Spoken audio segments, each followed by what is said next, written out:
चलिए आज की वीडियो शुरू करते हैं। मूविंग एवरेज क्या है? मूविंग एवरेज एक सरल टेक्निकल इंडिकेटर है जो किसी एसेट की औसत क्लोजिंग प्राइस को एक निर्धारित समय अवधि के लिए कैलकुलेट करता है। उदाहरण के लिए 10 पीरियोडिक मूविंग एवरेज पिछले 10 कैंडल्स की औसत क्लोजिंग प्राइस को दर्शाता है। मूविंग एवरेज हमें मार्केट के शोर, नॉइज को कम करने और एक ट्रेंड की साफ तस्वीर दिखाने में मदद करता है। अलग अलग ट्रेंड्स को पहचानने के लिए अलग अलग मूविंग एवरेजेस का उपयोग किया जाता है। 200 पीरियड मूविंग एवरेज को मार्केट के लंबी अवधि के ट्रेंड को पहचानने के लिए इस्तेमाल किया जा सकता है। इसी तरह 20 पीरियड मूविंग एवरेज मार्केट के शॉर्ट टर्म ट्रेंड को समझने में मदद करता है। सबसे लोकप्रिय मूविंग एवरेज में 20, 50, 100 और 200 आते हैं। आमतौर पर मूविंग एवरेज का उपयोग मार्केट के ट्रेंड को पहचानने और प्राइस एक्शन को सिंप्लीफाई करने के लिए किया जाता है। अब चलिए मूविंग एवरेज के स्पेसिफिक उपयोगों में गहराई से देखते हैं जो हमें बेहतर ट्रेड डिसीजंस लेने में मदद करेंगे। मूविंग एवरेज के उपयोग मूविंग एवरेज मुख्यतः 3 उद्देश्यों के लिए इस्तेमाल किया जाता है। ट्रेंड को पहचानना, ट्रेंड चेंज को पहचानना, सपोर्ट और रेजिस्टेंस के क्षेत्रों को पहचानना, ट्रेंड को मूविंग एवरेज से पहचानना। मूविंग एवरेज एक ट्रेंड इंडिकेटर है जिसका प्राथमिक कार्य प्राइस के ट्रेंड को पहचानना है। इसे 3 तरीकों से किया जा सकता है। Price versus moving average. Price की लोकेशन मूविंग एवरेज के मुकाबले हमें मार्केट के ट्रेंड का अंदाजा देती है। यदि प्राइस मूविंग एवरेज से ऊपर है और कंसिस्टेंटली ऊपर बना हुआ है तो यह अप ट्रेंड को दर्शाता है। इस स्थिति में एक लॉजिकल ट्रेडर को खरीदारी, बाइंग के अवसर ढूंढने चाहिए। वहीं अगर प्राइस मूविंग एवरेज से नीचे है और कंसिस्टेंटली नीचे बना हुआ है तो इसे डाउन ट्रेंड माना जाएगा। इस स्थिति में बेचने, सेलिंग के अवसरों पर ध्यान देना चाहिए। साइडवेज या range bound markets. Sideways market में प्राइस मूविंग एवरेज के ऊपर और नीचे पेंडुलम की तरह स्विच करता है। ऐसी स्थिति में सबसे अच्छा यह होगा कि आप ट्रेंड के साफ होने का इंतजार करें। इस वीडियो में हम मूविंग एवरेज इंडिकेटर का उपयोग करके सटीक ट्रेड सिग्नल्स जनरेट करने के 3 तरीके शेयर करेंगे। 2 अलग अलग अवधि वाले मूविंग एवरेजेस का उपयोग, अलग अलग अवधि पीरियड वाले 2 मूविंग एवरेजेस का उपयोग करने से हमें प्राइस का लॉन्ग टर्म और शॉर्ट टर्म एनालिसिस करने में मदद मिलती है। उदाहरण, इस चार्ट में 2 मूविंग एवरेजेस हैं। पीली line 20 MA short term moving average है जो मार्केट के शॉर्ट टर्म ट्रेंड को दिखाती है। नीली line 200 MA long term moving average है जो मार्केट के लॉन्ग टर्म ट्रेंड को दिखाती है। शॉर्ट टर्म एनालिसिस, यदि हम 200 मूविंग एवरेज को कुछ देर के लिए इग्नोर करें और केवल 20 मूविंग एवरेज पर ध्यान दें तो जिन समयों में प्राइस 20 मूविंग एवरेज से ऊपर था वह अप ट्रेंड को दर्शाता है। इन स्थितियों में बाइंग अपॉर्चुनिटीज तलाशनी चाहिए। जिन समयों में प्राइस 20 मूविंग एवरेज से नीचे था वह डाउन ट्रेंड को दर्शाता है। इन स्थितियों में सेलिंग अपॉर्चुनिटीज देखनी चाहिए। हालांकि यदि ध्यान से देखें तो इन डाउन ट्रेंड पीरियड्स में प्राइस में ज्यादा मूवमेंट नहीं हुआ। लॉन्ग टर्म एनालिसिस, जब हम 200 मूविंग एवरेज को वापस जोड़ते हैं तो पता चलता है कि प्राइस पूरे समय 200 MA से ऊपर रहा। इसका मतलब है कि प्राइस एक लंबी अवधि की अप ट्रेंड में था।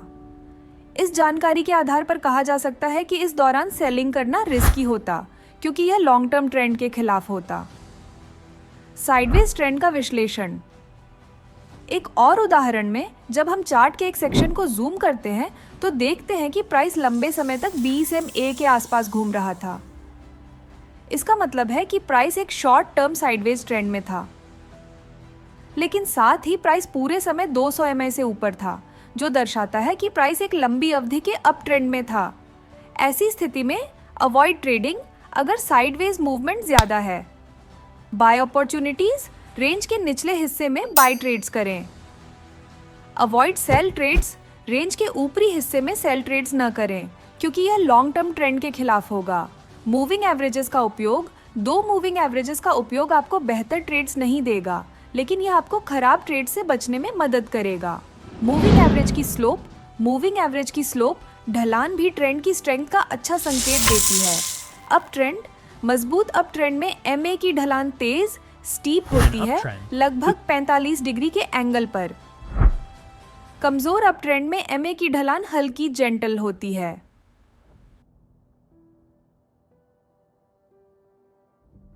डाउन ट्रेंड, मजबूत डाउन ट्रेंड में एमए की ढलान तेज और लगभग 45 डिग्री के एंगल पर होती है। कमजोर डाउन ट्रेंड में एमए की ढलान हल्की होती है।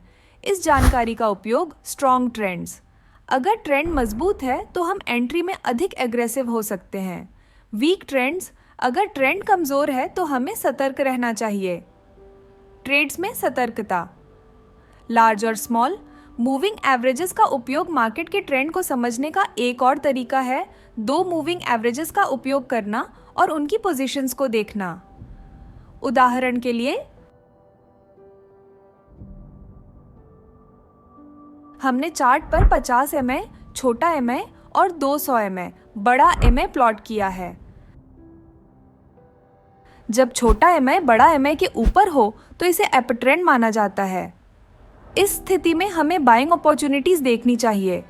जब स्मॉलर EMA लार्जर EMA के नीचे हो तो इसे डाउन ट्रेंड माना जाता है। इस स्थिति में हमें सेलिंग अपॉर्चुनिटीज देखनी चाहिए। मूविंग एवरेज से रिवर्सल पहचानना। रिवर्सल को पहचानने के लिए दो प्रमुख तकनीकें हैं। Price crossover. अप ट्रेंड में प्राइस मूविंग एवरेज के ऊपर रहता है। डाउन ट्रेंड में प्राइस मूविंग एवरेज के नीचे रहता है। जब प्राइस मूविंग एवरेज को ऊपर से नीचे क्रॉस करे तो यह अप ट्रेंड खत्म होने और डाउन ट्रेंड शुरू होने का संकेत है। इसे बेरिश रिवर्सल कहते हैं। जब प्राइस मूविंग एवरेज को नीचे से ऊपर क्रॉस करे तो यह डाउन ट्रेंड खत्म होने और अप ट्रेंड शुरू होने का संकेत है। इसे बुलिश रिवर्सल कहते हैं। नोट, सभी क्रॉसओवर सिग्नल्स नहीं होते, इनमें से कई फॉल्स सिग्नल्स हो सकते हैं। ऐसे सिग्नल से बचने के लिए मूविंग एवरेज क्रॉसओवर का उपयोग करें। मूविंग एवरेज क्रॉसओवर, इसके लिए हमें दो अलग अलग पीरियड्स वाले मूविंग एवरेजेस की आवश्यकता होती है, जैसे 50 एमए और 200 एमए। बेरिश रिवर्सल, जब छोटा एमए बड़ा एमए को नीचे से क्रॉस करे तो यह डाउन ट्रेंड शुरू होने का संकेत है। मूविंग एवरेज क्रॉसओवर और डायनामिक सपोर्ट रेजिस्टेंस की पहचान बुलिश रिवर्सल। जब स्मॉलर एमए लार्जर एमए को नीचे से ऊपर क्रॉस करता है तो यह दर्शाता है कि डाउन ट्रेंड खत्म हो गया है और अब अप ट्रेंड शुरू होगा। इसे हम बुलिश रिवर्सल कहते हैं। सलाह, ऐसे रिवर्सल्स पर ट्रेड्स लेने की बजाय इन्हें अन्य फैक्टर्स के साथ एनालाइज करें ताकि बेहतर ट्रेड डिसीजंस लिए जा सकें। डायनामिक सपोर्ट और रेजिस्टेंस की पहचान। सपोर्ट और रेजिस्टेंस आमतौर पर एक फिक्स्ड प्राइस लेवल पर देखी जाती है जहां प्राइस के रिवर्स होने की संभावना होती है, लेकिन मूविंग एवरेजेस को डायनामिक सपोर्ट और रेजिस्टेंस लेवल्स के रूप में भी देखा जा सकता है। अप ट्रेंड में प्राइस मूविंग एवरेज के ऊपर रहता है। जब प्राइस वापस मूविंग एवरेज की ओर आता है तो उसे सपोर्ट मिलता है। इस स्थिति में हम बाइंग अपॉर्चुनिटीज देख सकते हैं। उदाहरण के तौर पर मूविंग एवरेज ने 3 बार प्राइस को सपोर्ट प्रदान किया। डाउन ट्रेंड में प्राइस मूविंग एवरेज के नीचे रहता है। जब प्राइस मूविंग एवरेज के पास आता है तो उसे रेसिस्टेंस मिलता है। इस स्थिति में हम सेलिंग अपॉर्चुनिटीज देख सकते हैं। उदाहरण के तौर पर मूविंग एवरेज ने कुल 5 बार प्राइस को रेजिस्टेंस प्रदान किया।